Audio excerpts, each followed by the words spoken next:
Hello mga kabista, so ngayon, ang pag-aaralan natin ngayon is proximity sensor. So, i-discuss natin is ano ba ang proximity sensor? Ano ba ang uri nito? At saan ba ito ginagamit? And then, after nun is, bali, meron ako dito nga sample na proximity sensor, which is ang IR sensor. And then, bali, gagawa tayo ng application. Papakita ko sa inyo kung paano natin gagamitin.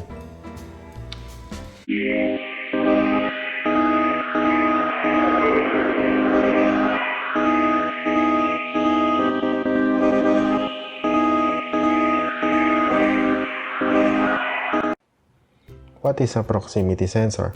A proximity sensor is a non-contact sensor that detects the presence of the object when the target enters the sensor's field. Depending on the type of proximity sensor, sound, light, infrared radiation, or electromagnetic fields may be utilized by the sensor to detect a target. So, bali ang ating proximity sensor is kaya niyang makadetect ng object without contact dun sa ating pinaka-sensor. So, bali ito is isa sa mga unique na sensor na meron tayo na malimit natin din na nagagamit sa iba-ibang klase ng application. Tapos, ano-ano ba ang types ng proximity sensor? So, meron tayong inductive, capacitive, photoelectric, infrared, optical, magnetic, at ultrasonic. So, bale, where proximity sensor use?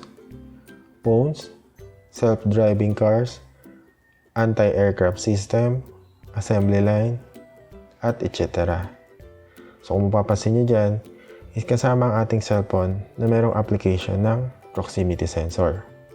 So, yung proximity sensor ng ating cellphone, lalo na ngayon yung ating mga cellphone na smartphone, is makikita natin yan malimit sa katabi ng ating front camera.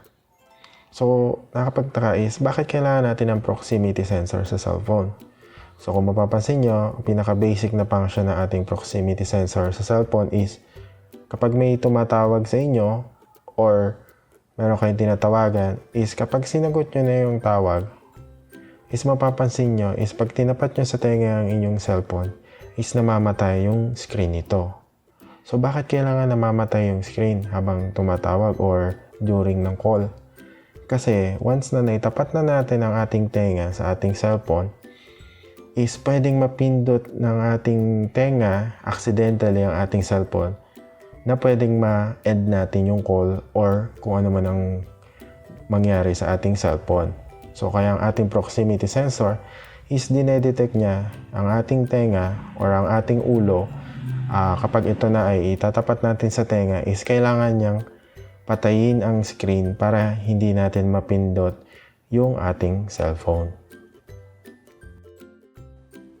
Bali, ang gamit naman or ang ating common na proximity sensor ay ang infrared sensor. Infrared sensors are used to sense characteristics in its surroundings by emitting and or detecting infrared radiation and are capable of measuring the heat being emitted by an object and detecting motion. So, kaya mapapansin nyo sa ating infrared proximity sensor is meron tong dalawang LED which is serve as ng emitting or yung emitter and then yung ating receiver.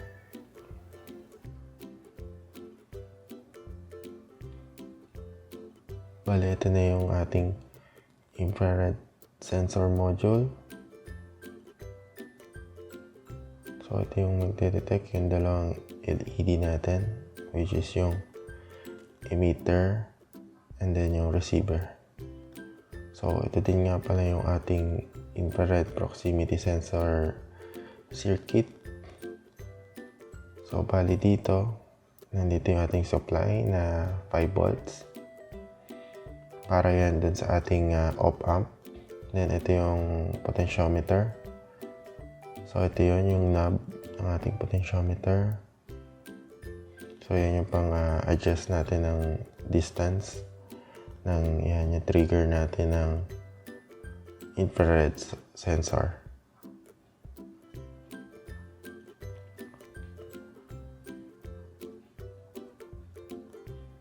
And then, ito naman is, ito yung ating receiver. So, yan yung white. So, kung mapapansin nyo, papasok yung kanyang symbol. So, ibig sabihin nun is siya is input. Siya is re-receive ng ating transceiver na signal. So, ito yung transceiver natin, which is palabas. Kanyang symbol. And then, ito yung ating pinaka-op-amp. So, meron siyang op-amp circuit. So, siya yung gagawa ng kondisyon sa ating circuit para ma-trigger yung ating pinaka-sensor. And then, kung mapapansin nyo, ito yung ating op-amp. Ito, itong color black na IC. Siya ay LM393.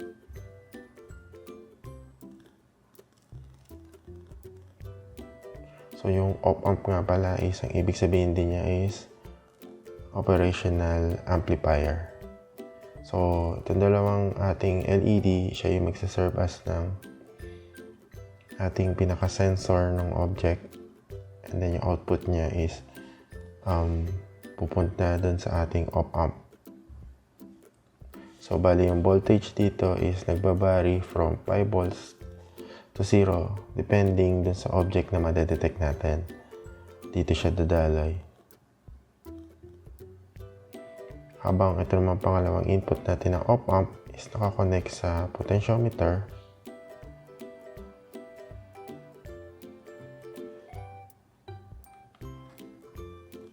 Upang ma-adjust natin yung reference voltage niya dito. Then, nagbabari din sa 5 volts to 0 or 0 to 5 volts. And then, ang condition niya dito is i-check niya ng dalawa yung voltage level condition ng dalawang input sa ating op-amp. So, example,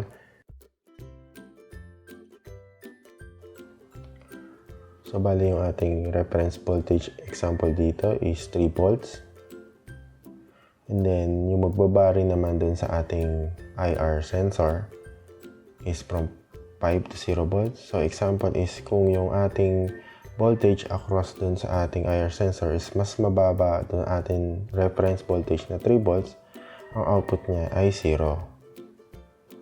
So, what if naman kung ang ating voltage across dun sa IR sensor natin is mas mataas sa 3 volts, so ang output natin is 1. So, ang ating LED is mag-iilaw dahil ito ay nag-trigger ng 1 or high.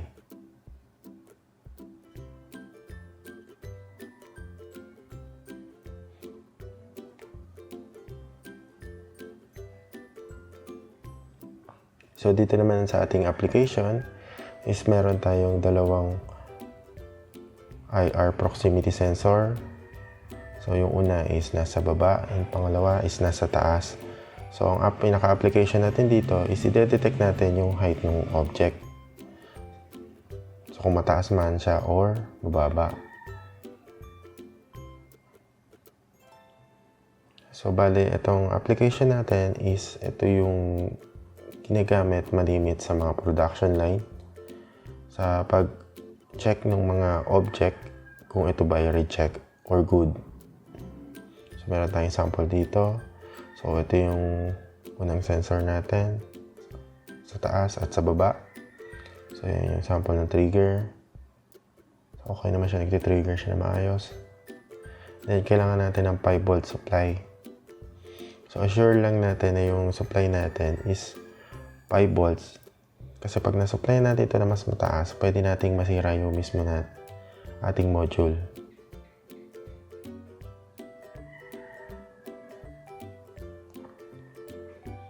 So, okay, sample tayo.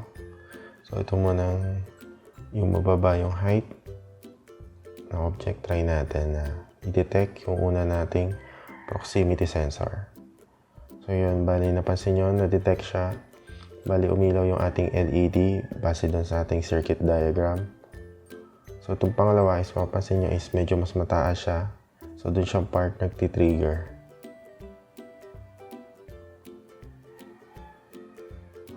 So, try naman natin i-trigger yung pangalawa. Is pagpatungin natin itong dalawang object natin.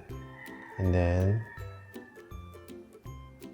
ayun. Bali, so kung mapapansin nyo is umilaw na din yung ating pangalawang sensor at una. So, yung height niya is na-meet niya yung tamang height. Bali, sa pag-adjust naman ng range, is example is pupwesto natin siya na nandito. Ito natin i-set yung trigger niya sa ganitong range. Bali, adjust lang natin yung knob kung saan part siya mamamatay or mag-on para malaman natin na ditong part na to is yung tama niyang range or yung exact range niya. So, bali dito natin siya iti-trigger sa part na to habang yung sa range na to is malayo. So, yun lang mga kabista. So, I hope may natutunan kayo sa ating proximity sensor. So, don't forget na i-like nyo na rin tong video natin and then to subscribe. So, yun lang. Salamat!